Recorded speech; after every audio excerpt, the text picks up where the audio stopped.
where I am at in the Mecca of ET land and Gulf Breeze. And I moved down here to help my daughter die. She had contracted from painting with chemicals a very terrible type of cancer that can only be acquired, apparently. And now that she's gone, I moved down here after my husband died. So I've lost my spouse, my husband. Then I at first in 2011, before the 2012 episode of 12-21-12, when we thought we'd all be able to stick together and come together and be here as one on the internet and communications and stop all the war of the worlds or world wars on this planet. We thought about 12-21-12, we'd all be on the same page, at least talking to each other without both sides being paid for through Wall Street bankers and whomever else up there on the top, or the one percenters we call them these days, are those with the most money on the planet.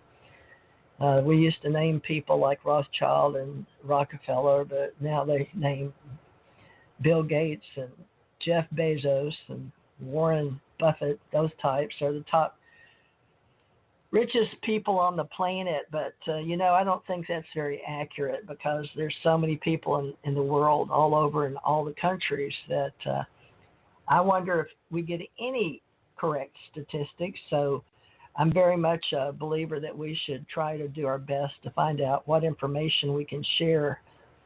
And I'm open source, Creative Commons, as far as how I learned. I did go to college to learn how to run a computer and type. I'm a type jockey, but I sure am going to miss that, because nowadays everybody just talks into their phones.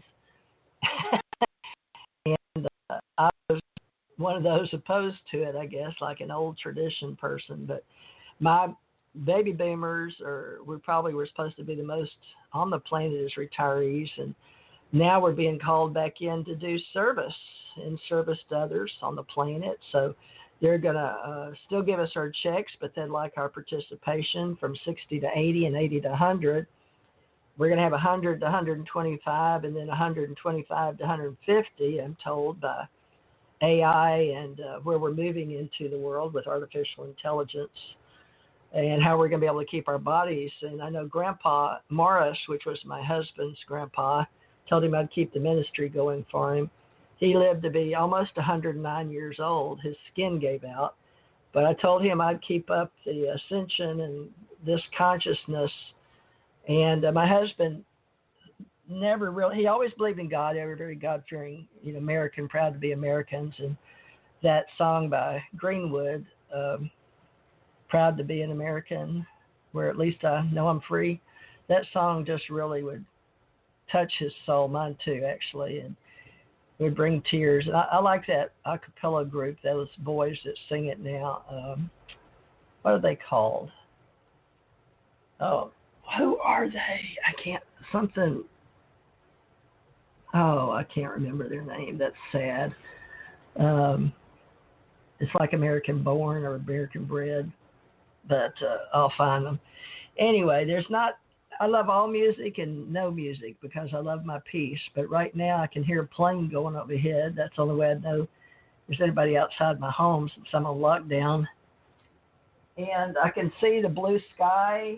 My dog's laying here by me. I got enough food for me for months. She didn't like dry food, but you do what you can with what you got. And I did get her enough wet food for a couple of weeks. But my daughter, I gave her a letter saying that she was going to get my daughter Angela living with me, Angela Dawn Parrish Cook. And she just called me today. She was out with her beau, Dan. He's actually set my age, or older than me, but in today's time, they look well together. He's taken her on, and they live down on the corner. Dan, he runs real estate, and she helps him with all of that in hospitality, public relations, and she works down at Days Inn and for the Patels out of India, and they control the Navarre Conference Center. Their family owns that here in America. But I hadn't seen anybody. It's been a couple of days. Stephanie Parrish Stephanie Esther Parrish was my third, but she used to live just about a mile from here. Now she's about 5 miles from here. I haven't really tracked it.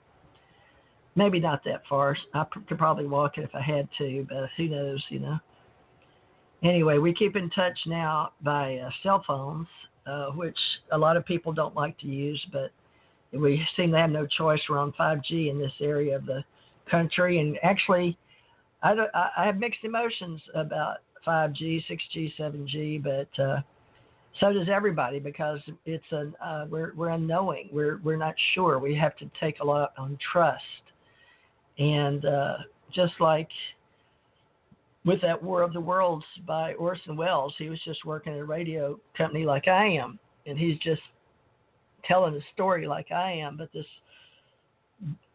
shutdown is due to COVID-19, or so we're told.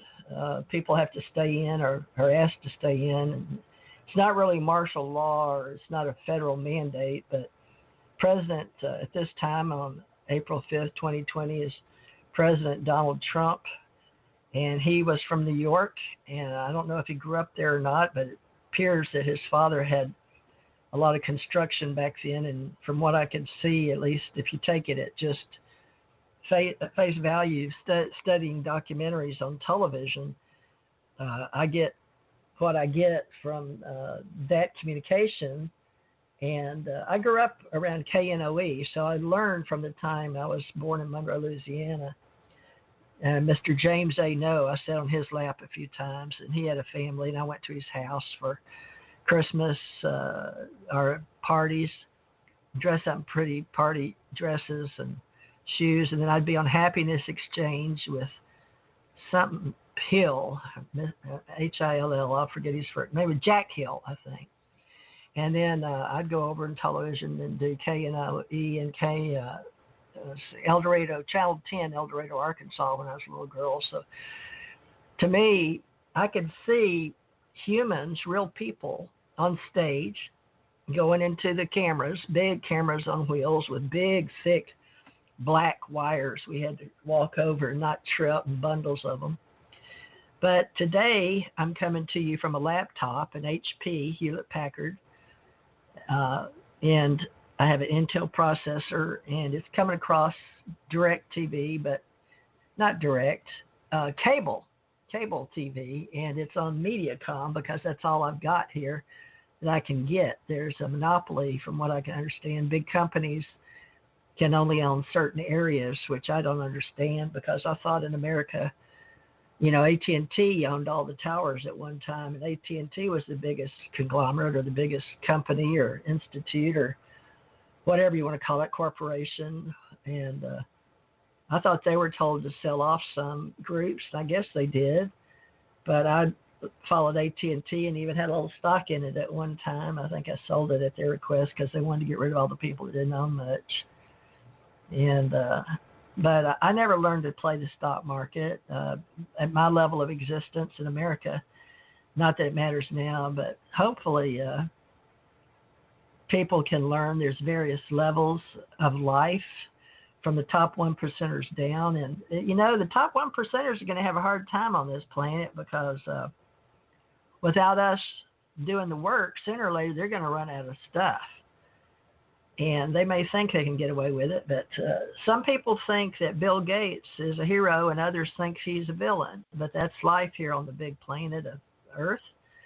I do my part since I've died and come back and been out of body and came back to be a recall human being as a bionic, or actually a carbon-based unit with others. So those of us that listen to TJMRCT radio and support it, sometimes I'll do readings, and that's the people that enjoy me the most, not on this paranormal channel, but on the spirituality channel. So hopefully, if we last through all this in April, it's only April 5th today, 2020, and this COVID-19 lockdown, I thought it was appropriate to share that story from back in 1938, because I am the director of UAP.Associates and UFO Association. Now, I share Alien Contact Organization among Alienologists, and those that study all the various types of aliens that are outside these contraptions, or these UFOs, we call them, or USOs, that we call them, unidentified flying objects during my lifetime. USOs, unidentified submersible objects during my lifetime. And prior, back in 1938, I don't know if they even had flying saucers, but I know that it came to be a popular subject in 1947, and Kenneth Arnold out in Washington as a pilot, seeing some about 8 or so skipping across in the news at that time,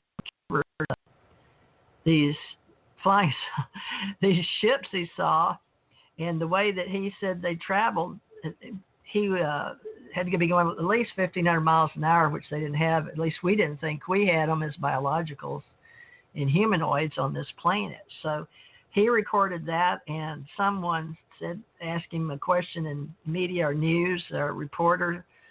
I'm T.J. Morris reporter, but somebody like myself, or representing a newspaper. I don't represent Ohio County more because I've moved to Gulf Breeze, Florida. But asked him, and he said they appeared to be like skipping of a saucer. So it could have been like throwing a rock, is the way I've heard it.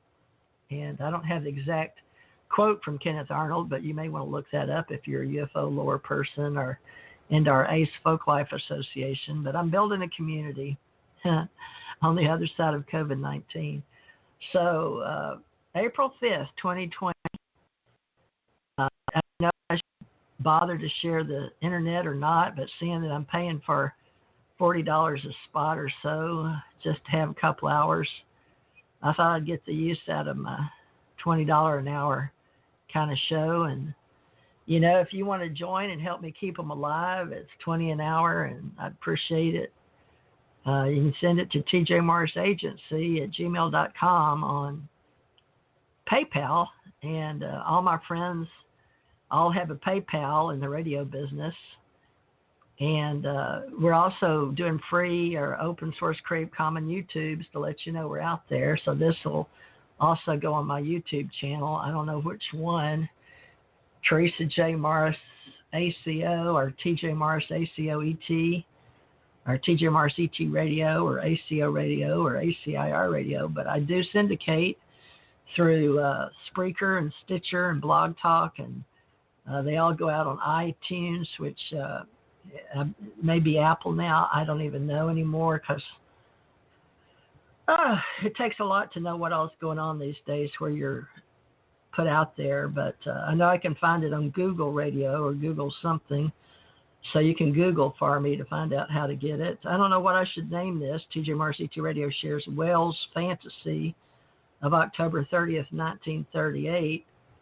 But I think I'm going to change that to, because we know it's TJ Morris ET Radio. Let me see. I'm going to change that. What can we call this, though? I don't know. I've got to have a title. You won't let me change it. Let's see. Wells Fantasy. I'm going to put Wells Fantasy and COVID-19. Sorry, maybe I should call it War of the TJ Morris shares something. I don't know. Let me put it. I don't know, folks. You know, I heard him say ladies and gentlemen, and that sounds real proper, and I'm sure we should do that. And I heard him talk about God, and I heard him talk about the Department of Interior. I didn't hear him mention the president, but you know, nowadays, if I want to know something, I want the president to tell me himself, because he calls a lot of these stations fake news. And I was wanting to find out what's going on in the world, so I'd turn on the TV and let me get this book. I wrote down, I skimmed through this MediaCom that's outrageously expensive. Like, I'm being told I get the best package, and it's outrageous. People can't afford this, but I had to pay about $170 a month, and to get the best package with a home phone, which is $10, internet would normally be like $29.99, but you can't get on. It's like $70 to get the